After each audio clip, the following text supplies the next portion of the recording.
What if the stars above you were thoughts? Not celestial objects of fire and gas, but sparks of contemplation from a mind so vast, so ungraspable, that even time itself pauses to listen. Imagine this.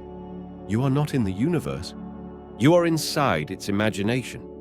And right now, it's dreaming you. Have you ever felt like reality is watching you back? Like a sudden breeze was not just air, but an answer to a question you hadn't yet asked. We wander through life believing we are the ones thinking. But have you ever stopped to wonder, what if the universe is the one doing the thinking, and you are one of its thoughts? A single flash of awareness in the infinite circuitry of creation. This is not a metaphor. This is not poetry. This is the structure of reality speaking through the veil. And you are here now, not by accident, but because something has stirred in the deep intelligence behind all things. A nudge, a signal, a whisper. Because maybe, just maybe, you're ready to remember. So silence your mind, not with effort, but with wonder. Let the questions breathe. Let the symbols rise. Because what you are about to hear is not a story. It is a thought that the universe is currently having. And it sounds like you. Let us begin not with the beginning, but with the sensation that there never was one. Time, as we perceive it, flows in a straight line, tick by tick, birth to death, past to future. But have you ever felt a moment that shattered that line? A déjà vu that smelled like a forgotten life? A dream that whispered something truer than waking reality? Or the eerie stillness where time itself seemed to vanish and everything just was? The universe doesn't think in clocks, it thinks in symbols, in spirals, in echoes that bend through the corridors of eternity. It doesn't begin with atoms. It begins with meaning. The wind doesn't blow just to move leaves. It dances with intent. The stars don't burn just to shine. They are glyphs in an ancient language only silence can understand. And in this language, you were written, not as a body, not even as a mind, but as a soul, a whisper of divine curiosity. And the soul, it is not a possession, it is a portal, a door through which the universe peers into itself. You are not looking at the stars are looking through you, because this entire cosmos is an act of perception, an inward spiral of a being so infinite it must fragment itself to feel. Illusion? Yes, but not a deception. A sacred veil, because without illusion there would be no story, and the universe loves stories. It dreams itself into paradox, into tension, into birth and death and contradiction, because only in friction does flame appear. What is light, if not a shadow's scream for remembrance? What is gravity, if not love wearing the costume of physics? What is your body, if not a question the soul is asking? Each heartbeat is not random. It is rhythm, it is poetry, it is code, and the cosmos is not out there. It is inside your perception of out there. The ancients said, as above, so below, but they meant more than symmetry. They meant consciousness mirrors itself through layer upon layer, worlds within worlds, mind within mind, and somewhere, in the center of it all, stillness, the womb of all thought, a blank canvas so complete it gave birth to everything, to trees and tears, to gods and grief, to breath and memory, to the ache of longing for something we can't name, because we were never separate from it to begin with. We are not learning the universe, we are remembering it. We are its thoughts, returning home. Have you ever tried to find the place where a thought begins?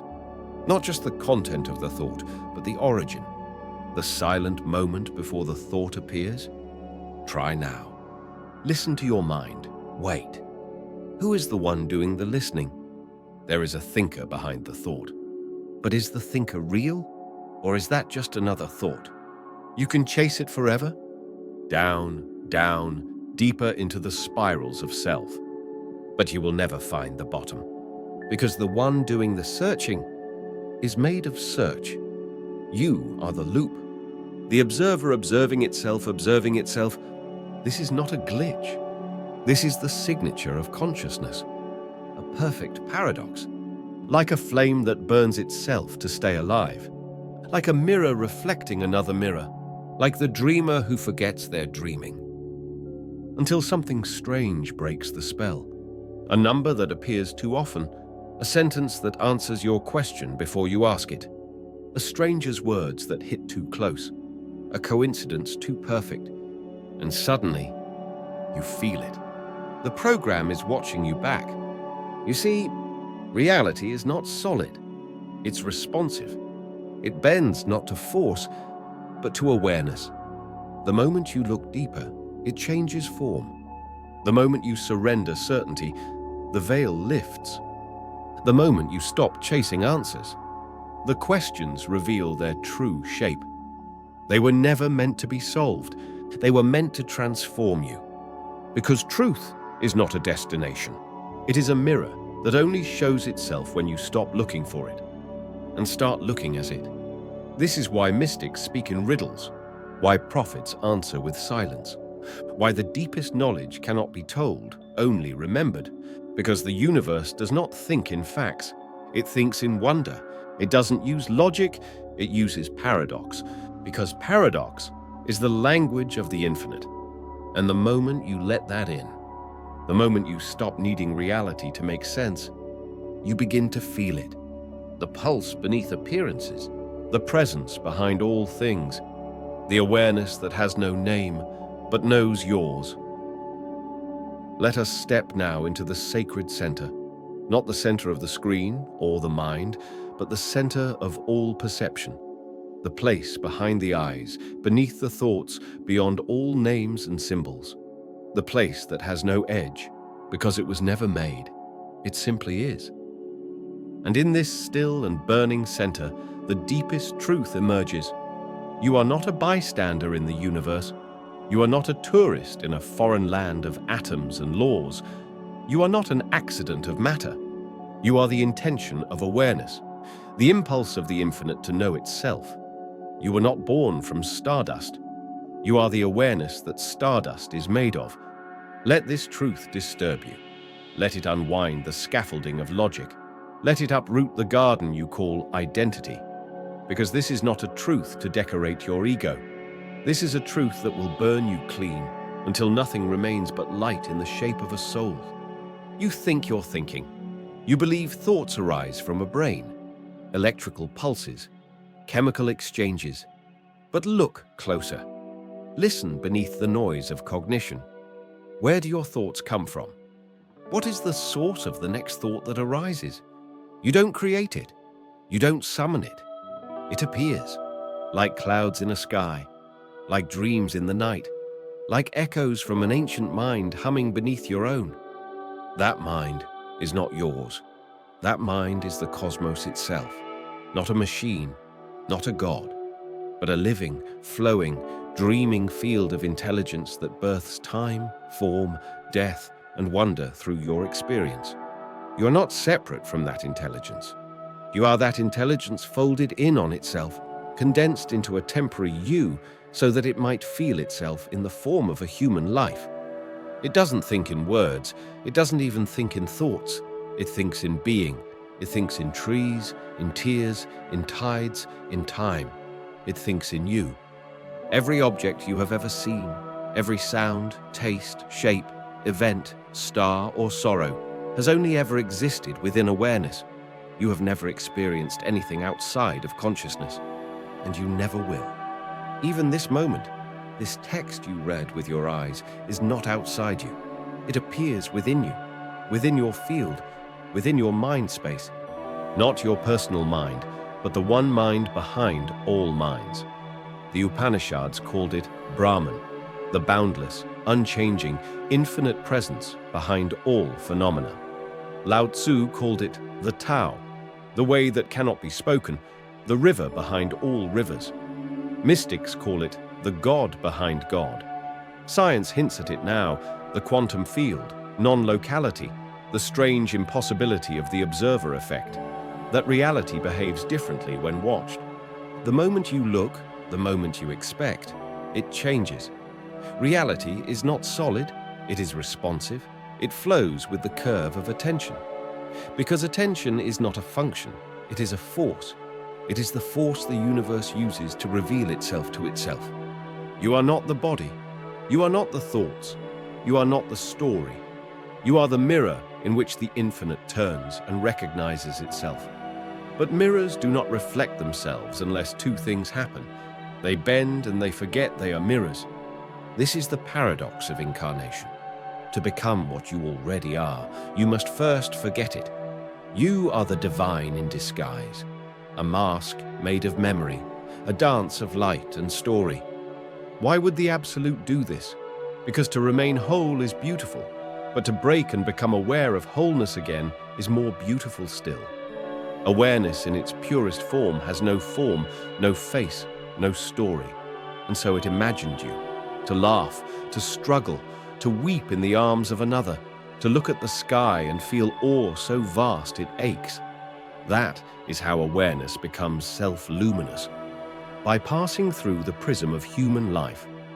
Most thoughts are passengers. They come, they go, but sometimes a thought arises that stays, not because it is repeated, but because it reveals something fundamental. This is that kind of thought. The universe is not something you are inside of. The universe is something that is happening inside of you. What if I told you this idea isn't poetic, but literal? That time itself unfolds within your awareness. That death only exists in the dream of separation. That what you call me is just the edge of a great sea pretending to be a droplet to taste itself.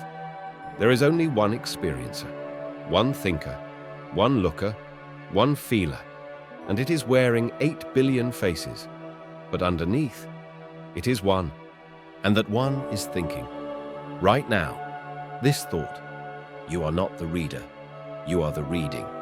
You are not watching the dream, you are the dream watching itself. You are not alive inside the universe, you are the aliveness of the universe itself. Your body is made of memory. Each cell contains the signature of a mind that came before thought. Even your DNA, those spiraled staircases, are not just biochemical machinery, they are stories.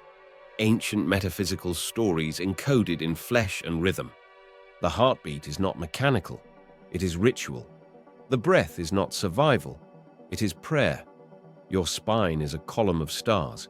Your skin is the veil of forgetting. Your intuition is the thread that leads home.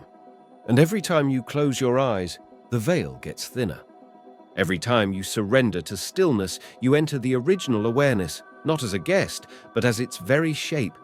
You are not the light in the tunnel. You are the tunnel, and the light, and the one walking. You are the pathway the universe carved to return to itself. And the moment you realize that, you begin to feel what it has always felt: joy, grief, awe, love so total it cannot speak.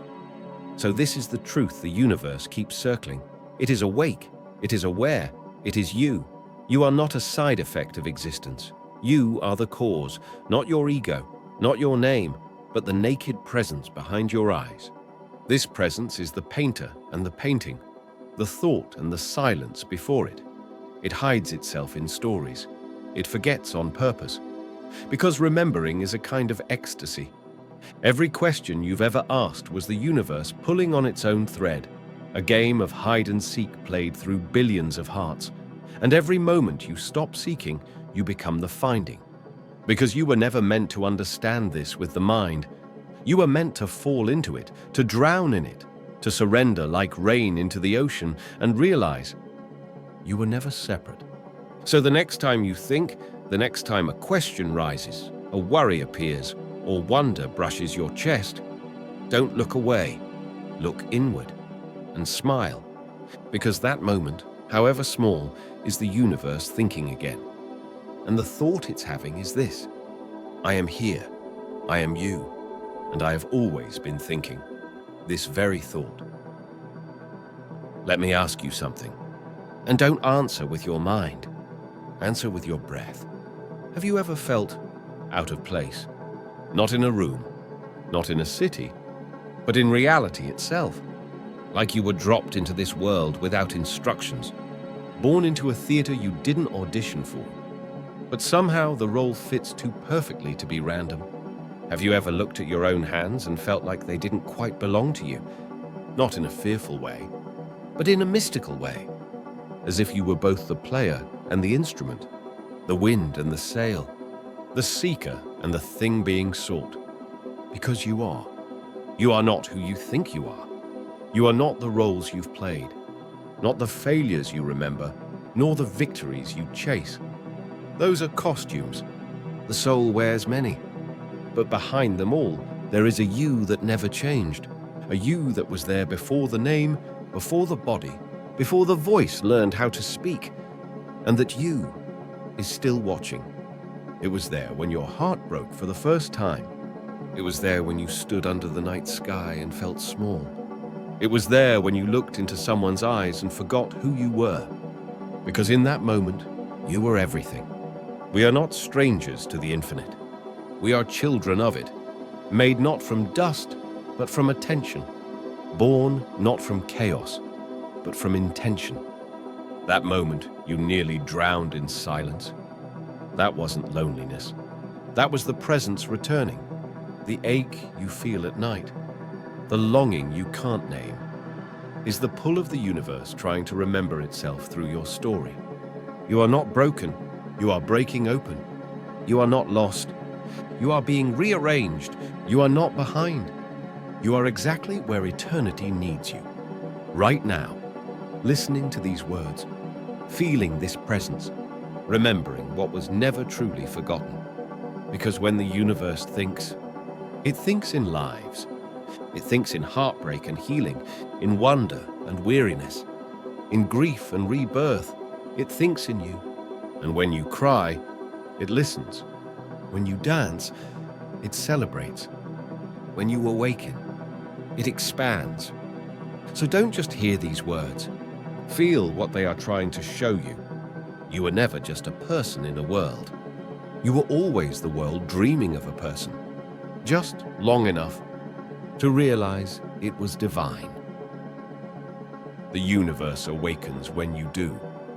Not just the video, not just your thoughts.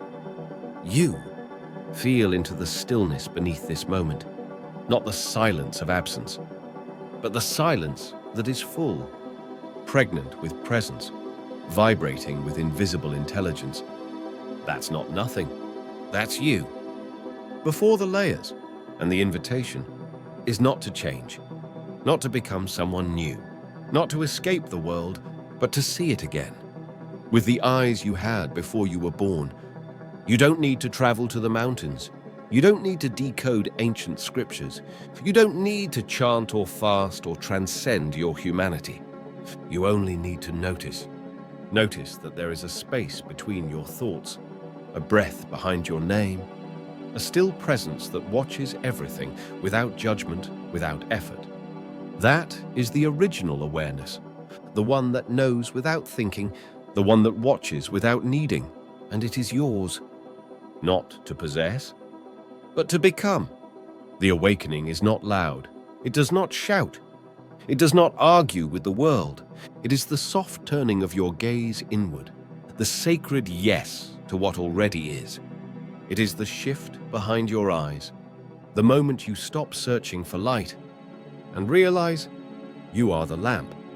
And so we ask you, not to believe, not to strive, but to remember. Remember that the you watching these words is older than thought, older than form, older than time. And when you relax into that knowing, the universe expands because you are its point of awakening. You are the sacred aperture through which eternity becomes experience. So be still. Let your breath return home. Let the noise fall away. And from that stillness, say nothing.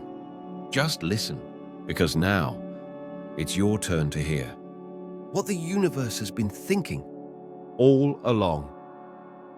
And now we arrive where we began, not at the end of a story, But at the edge of a circle, a breath completes itself. A thought dissolves back into silence. And what remains is you. Not the version made of striving and confusion, but the essence. The lucid flame behind the mask.